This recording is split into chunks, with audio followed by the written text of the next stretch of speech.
आजच वन विभागाला केंद्र सरकारनं मान्यता दिली RFOच्या ट्रेनिंगला। ते राष्ट्रीय अकॅडमी कुंडलला सुरू केली, त्याचा प्रवेश आज या ठिकाणी देऊन आलोय। चंद्रपूरला ताडोबाचं अभयारण्य म्हणून त्या ठिकाणी वन्यजीव अकॅडमी स्थापन करण्याचा निर्णय मी जाहीर केला। चिखलदऱ्याला वन पर्यटनाचा निर्णय जाहीर केलेला आहे। संबंध 26 जानेवारीला प्रत्येक पालकमंत्र्यांनी हरित महाराष्ट्र ही घोषणा केलेली आहे। 100 कोटी झाडं लावायचा प्रयोग केलेला आहे। पर्यावरणाच्या दृष्टीनं वनाला अतिशय अनन्यसाधारण महत्त्व आहे, वन्यजीवालाही अतिशय महत्त्व आहे। त्या दृष्टीनं हे सर्व उपक्रम आहेत। डोंगराच्या आसपासचे आदिवासी लोक झाडाची तोड काय स्वयंपाकासाठी करतात, म्हणून त्यांना गॅस देण्याची महत्त्वाकांक्षी योजना सुद्धा आम्ही आखली आणि सगळ्यांना शेड्यूल कास्ट आदिवासी यांना गॅस सुद्धा मोफत आम्ही देतोय।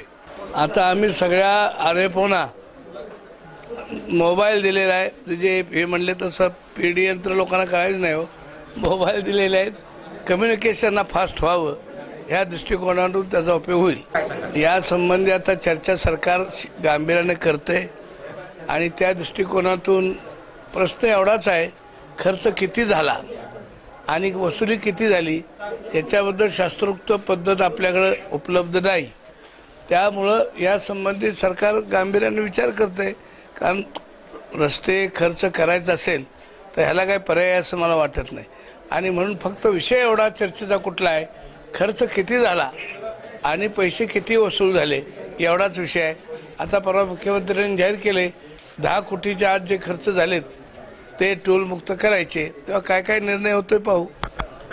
राधागिरी अभयारण्य पर्यटन केंद्र करण्याच्या दृष्टीनं त्यांना मी मास्टर प्लॅन आमच्या अधिकाऱ्यांना सगळे अधिकारी आले होते कुंडला करायला सांगितलेलं आहे आणि मग त्याच्यानंतर एक उत्तम असं पर्यटन केंद्र राधानगरीचं होऊ शकतं। मागं मी इथं आलो होतो त्यावेळेला निर्णय घेतला, माणूस मारला तर 2 लाख होते ते 5 लाख केले।